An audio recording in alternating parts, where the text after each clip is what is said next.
Hi, and welcome back to the European VC, the go-to podcast for everything European VC. If you love the show, share it with your friends and join our newsletter at eu.vc. Today, we're happy to welcome Bo, managing partner of NGP Capital. From his current base in Geneva, Switzerland, he has developed NGP Capital from initial commitments of $25 million to more than $1.6 billion, investing in the US, Europe, and China. Through his portfolio exits, Bo has created more than $3 billion in shareholder value during his time as an investor. As a technologist at heart, Bo believes in the positive, transformative effects technology has on society. If you enjoy our content, do support us by hitting the follow button, giving us a review, and following the European VC on LinkedIn.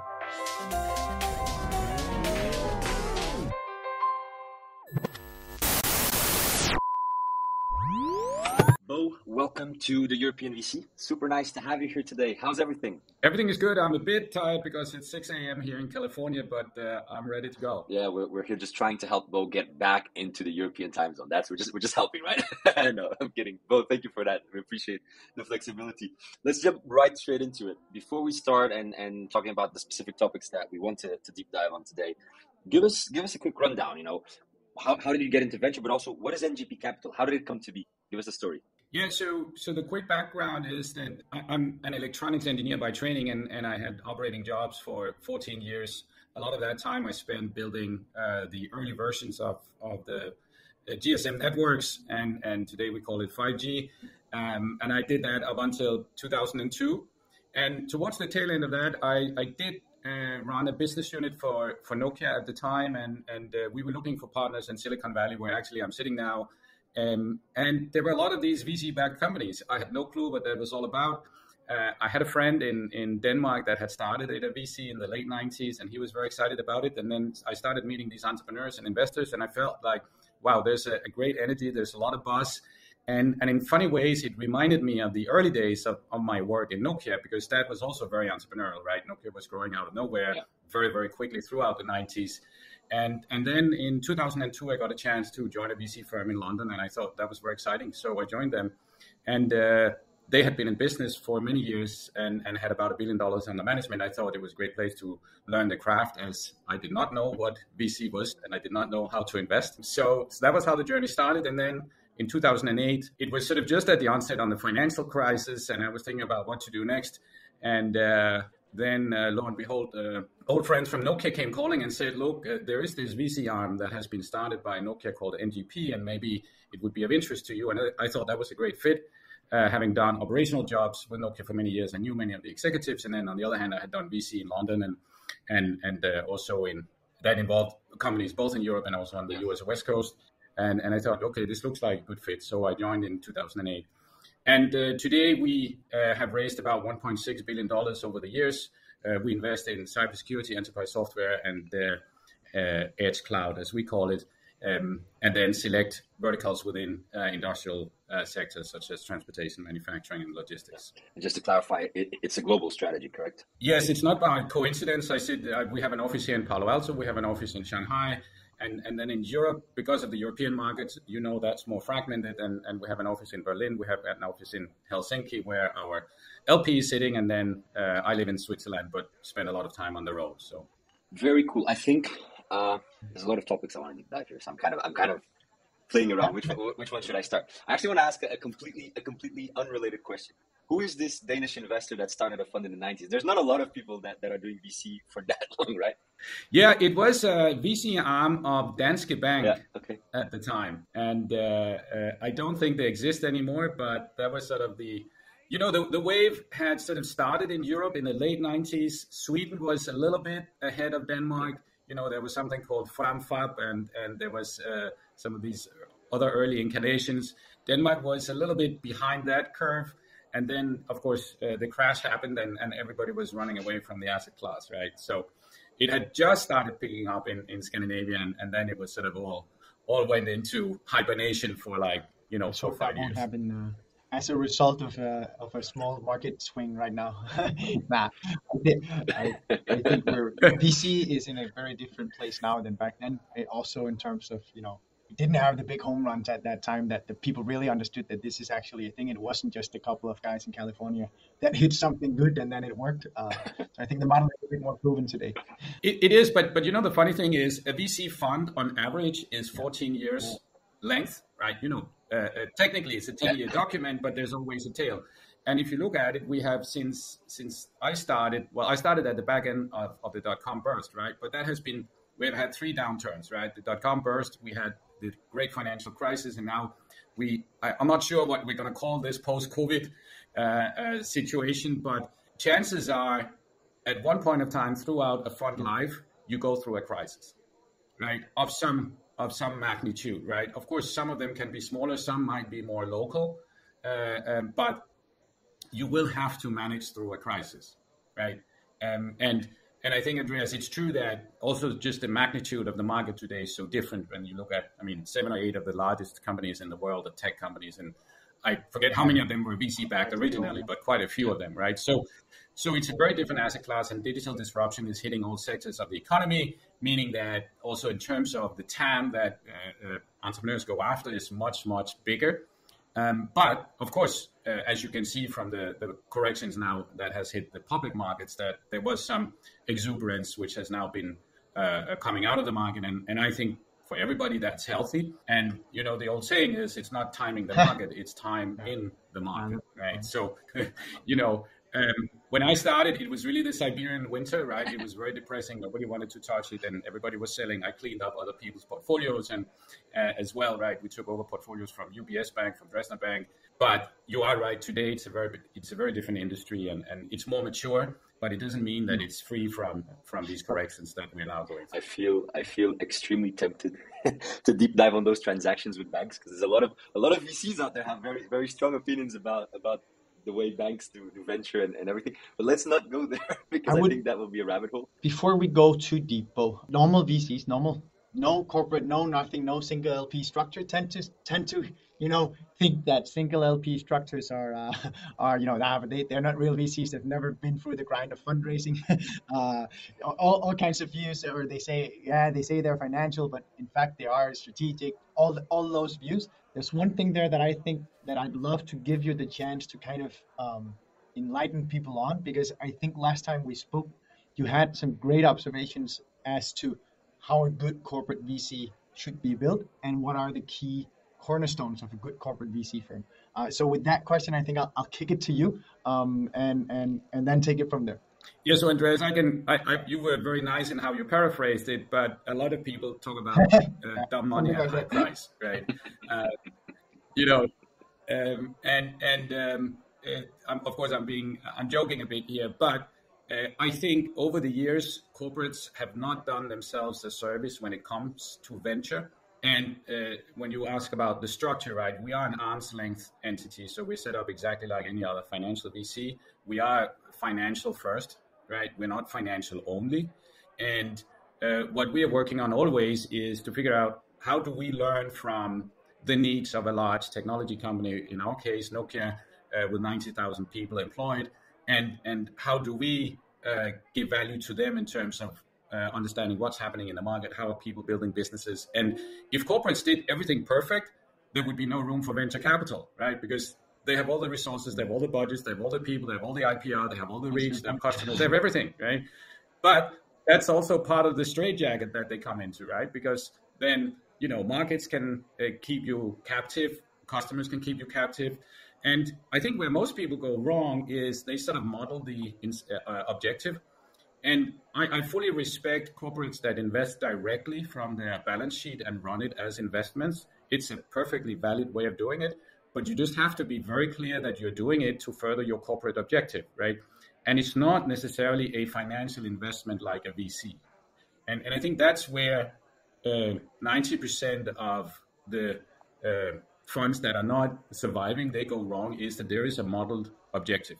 I'm very curious to understand a bit more about how that relationship influences, on the one hand, the investment themes or the vertical focus or whatever we want to call it. So that's one thing. And another thing I'd love to understand is also how it impacts what could be called the exit strategy, because I'm actually quite ignorant on that front. I'd love to learn. Yeah. So as I said in earlier, I mean, we are financial first, but not financial only. We have never sold a business to Nokia, right? There has been a few times where they have looked at companies we knew that were in an exit process, but they didn't buy them because, again, we are VCs. We want to maximize the financial outcome. If Nokia wants to buy one of our companies, it is, of course, in a normal M&A process, and there are shareholders that around the table which, as us, want to maximize the financial outcome, or if they are bidders close to each other, find the best home for the business, and of course work also with the entrepreneurs and management to sort of figure out what's potentially the best home for the business. So, but Nokia has never bought any of our companies. They have looked at a number of situations, and then we have roughly 10% of our exits are IPOs, and the rest are M&A situations, and of course that happens in collaboration with the investors and the management teams in each situation. Yeah. What I find interesting, and this is particularly relevant the earlier you go, right, is that startups are super fluid. So what might be a fintech startup might end up being, I don't know, a health tech startup these days, right? And that's only increasing and increasing. And actually, a lot of VCs talk about this in their LP base when they are corporates, about making the LPs understand that fluidity the earlier you go.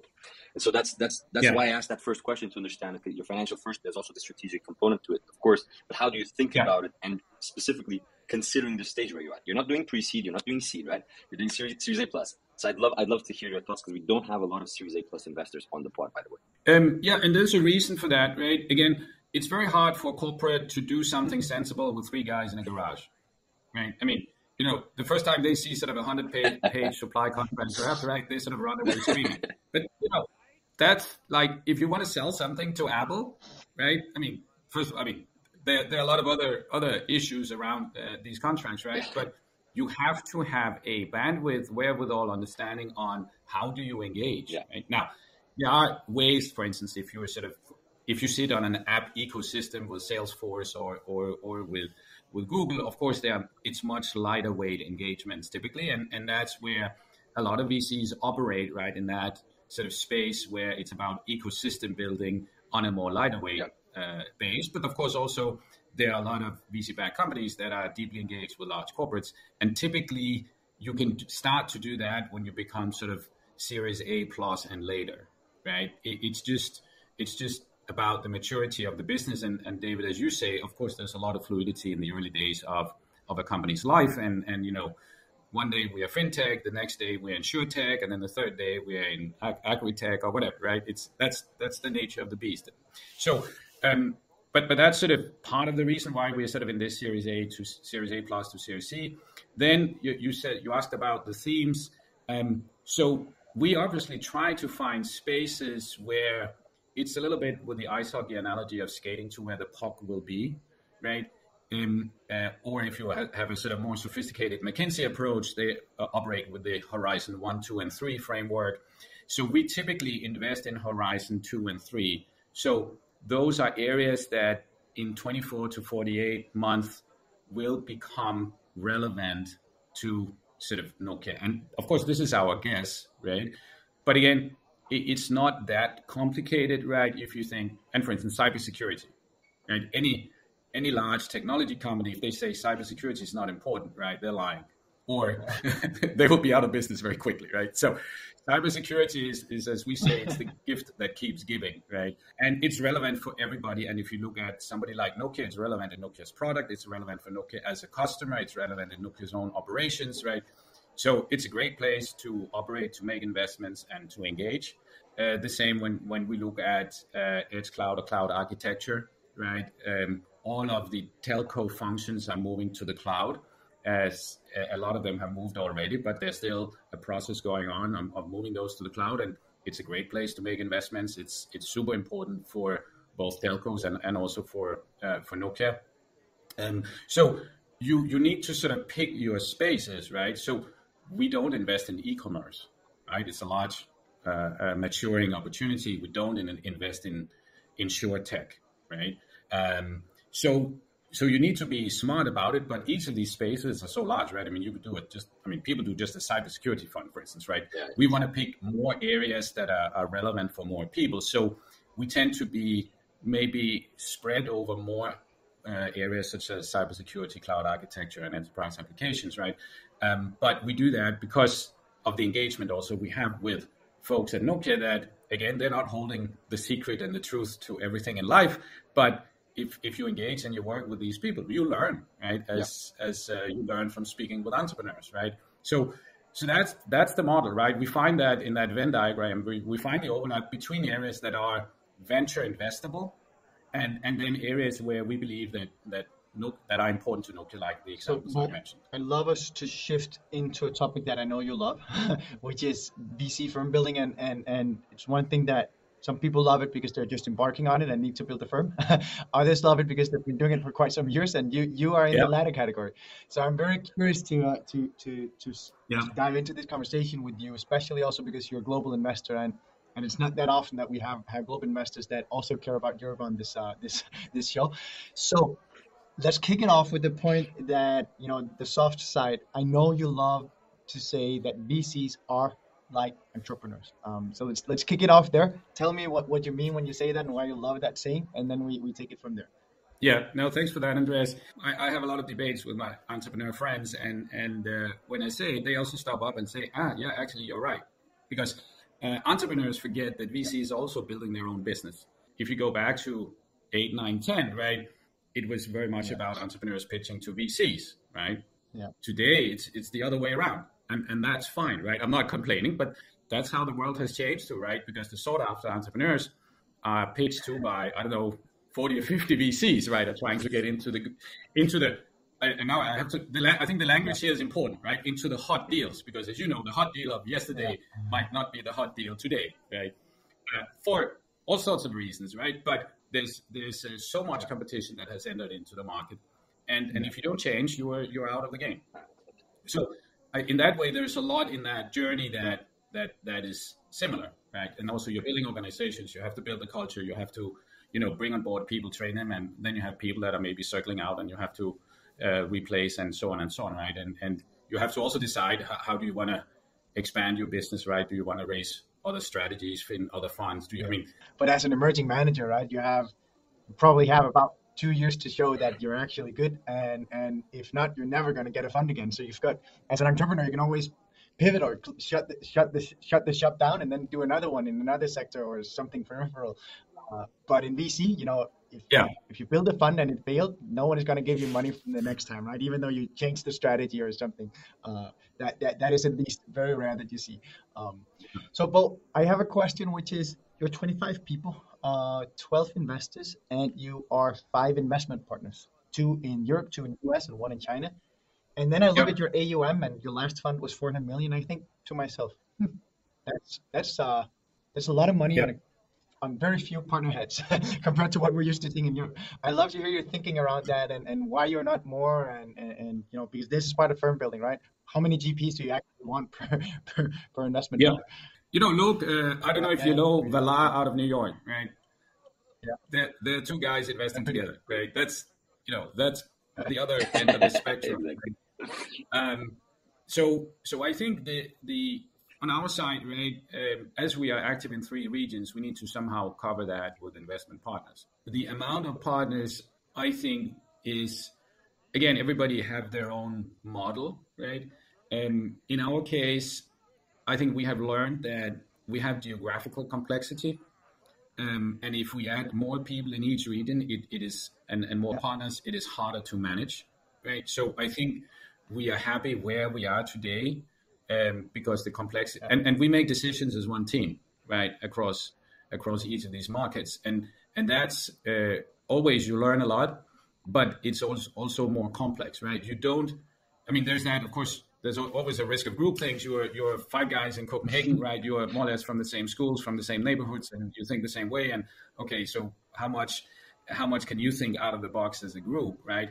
Which is, we are quite a diverse group of partners. We have all, most of us have lived and worked outside of our home country, and then we live and work in different regions. So that already brings diversity in thinking, but of course it brings complexity in decision making, right? So we think this is a right number, and then we also have a group of associates and principals, and many of them are quite tenured, and they lift quite a lot as well. Right? We have about half of our portfolio. We have a formal board seat, 25% we have an observer, and then 25% we are not active on the board. Right? So with about 50 portfolio companies, right, it's quite busy also on managing portfolio as well as making new investments. But we think this is the right balance we have at the moment. I want to come back to the previous topic, more focused on firm building specifically. And, and I'd love to hear your thoughts and comments to what I'm about to say here. We Andreas and I, we love emerging VCs. We love micro VCs. We love all of that. But to be honest with you, where I feel that I kind of learn the most is when we're talking with GPs that think about building a sustainable firm rather than raising the next fund. Right. And it's funny because early this morning I was reading this Twitter thread, and I hate that I'm bringing in a US example, but it's actually a great Twitter thread by Elizabeth from Hustle Funds, is one of the co-founders, one of the founders. And it started with people often conflate startup investing with running a VC firm. And then she lists I think it's 15 reasons why, and she really deep dives into it. But two things that sit in my head is 5 years in, she's barely looking at pitch decks, right?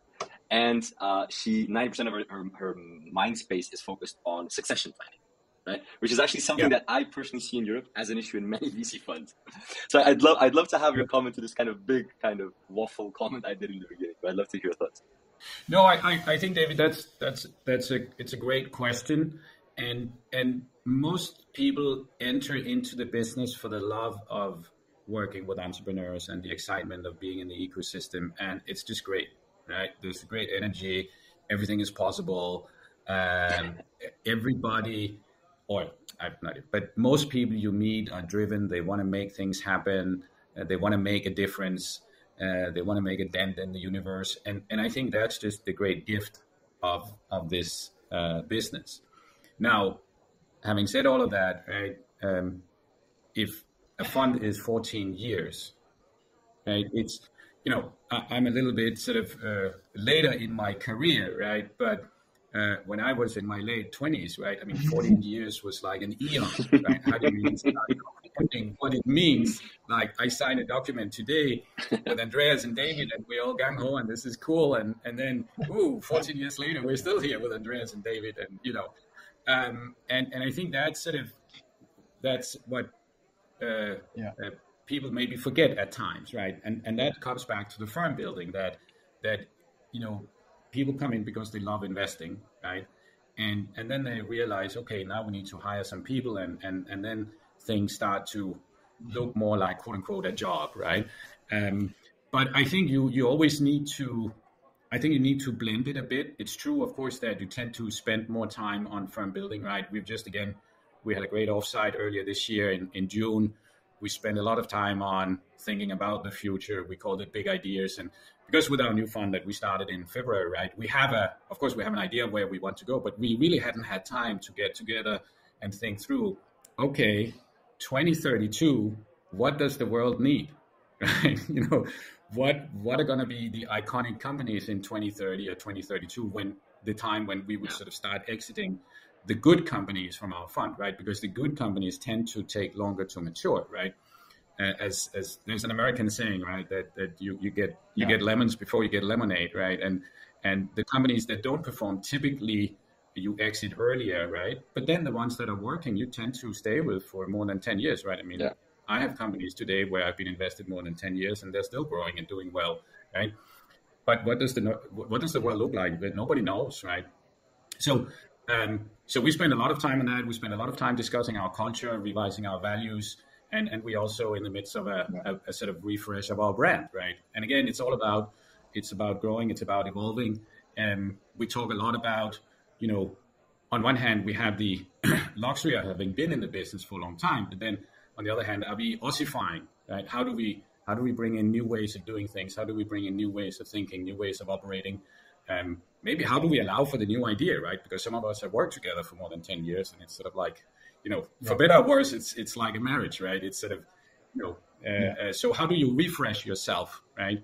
And of course, this is all about then the company building, right? And how do you then grow talent? And as you know, like if you join as an analyst when you're 27, right?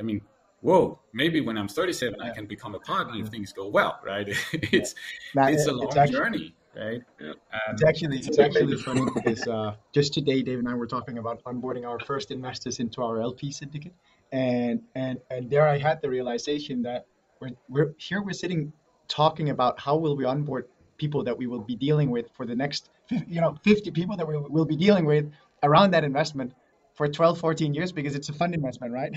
So we're not just talking about how do we fix something that we need to do next week. It's actually how do we start this that is going to be actually the vantage point for 14-year-old relationship. I think it's very funny to think of it in that way.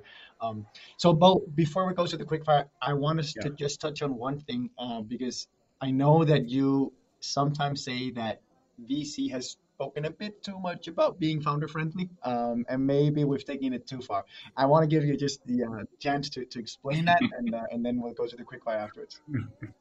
I think there is maybe a misconception, and I think that because, as I talked about earlier, the competitiveness in the market, VCs pitching to entrepreneurs, and that's great, right? VCs also avail a lot of resources to entrepreneurs, but I think there's that misunderstanding of being nice to the entrepreneur, and I think in the way we think about it is we want to make the company the best it can be. We want to make also the individual entrepreneurs the best they can be. And in my view, this sort of analogy for the relationship is maybe more as a coach, right? And, we had an intern with us who used to play American football for Washington Redskins, right? I think he's 196 and weighs, 110 kilos, right? And I asked him, did you like your coaches? And he said, no, I hated them, but they made me better, right? And I think if you can build a relationship, first of all, of course, it's about mutual respect, right? And it's also about having empathy for the journey of building a company, which is 7, 10, 12, 14 years, and you have to go through a crisis and COVID and layoffs, restructure, come back, and it's just such a tough journey, right? And sort of having that relationship is also not something, it's not automatically granted to you, but as you work together, as you go through thick and thin, shoulder to shoulder with entrepreneurs, right? You are not there to be a cheerleader for them, right? You're there to make them better. You're there to try to help them make good decisions, and on the margin make more good decisions than bad decisions, right? And also have the courage to hire people that are better than themselves, right? Which for many people is not so easy, right? And that's what you need to do if you need to build a large successful business, right? So there are many things in this journey, and being sort of friendly, that's fine.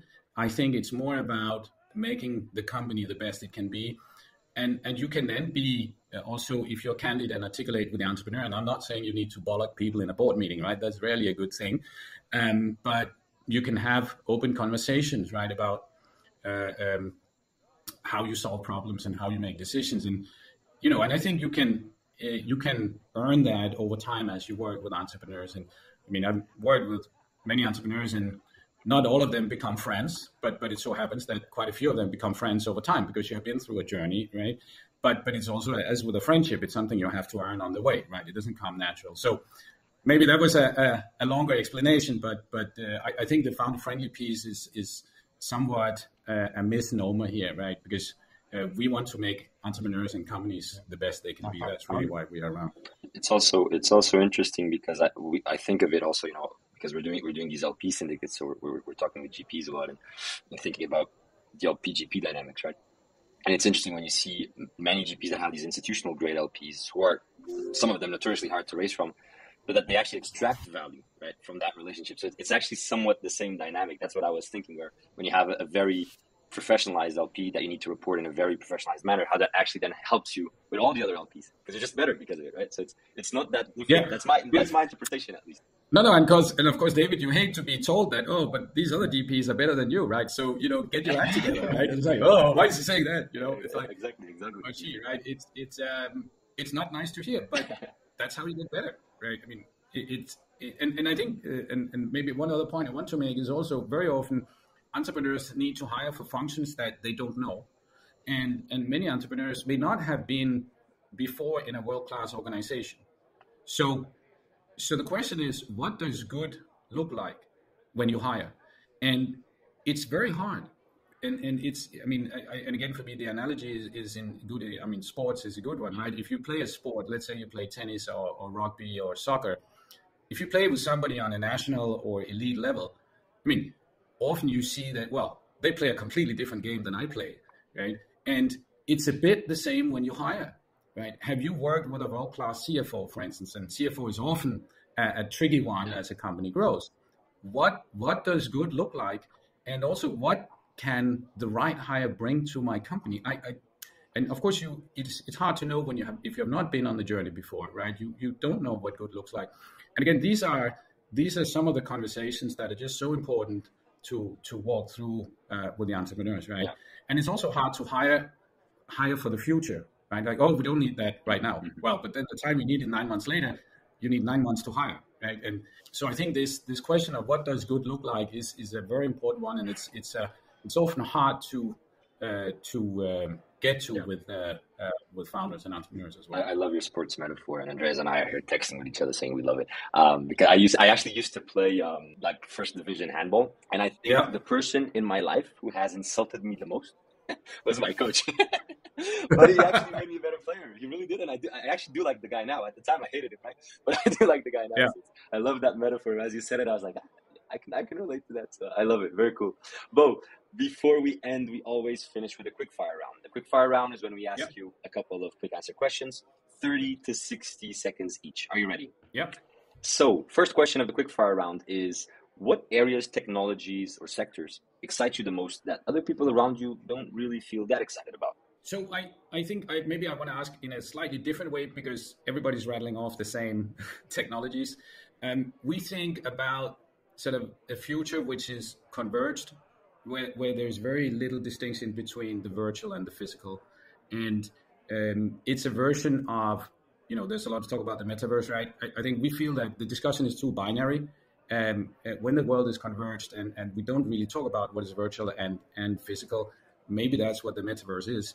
The glue in that is AI. And that's what makes us excited across all verticals we operate in. That's a very cool answer, actually. Second question of the quickfire.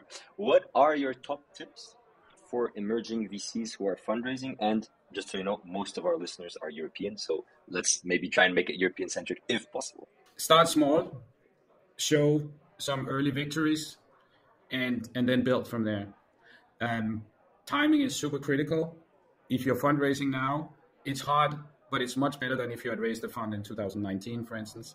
There will be a lot of restructuring coming in. But yeah, start small, have small proof of concepts, and build from there. And then you need to network like crazy. And you never know where the money is going to come from.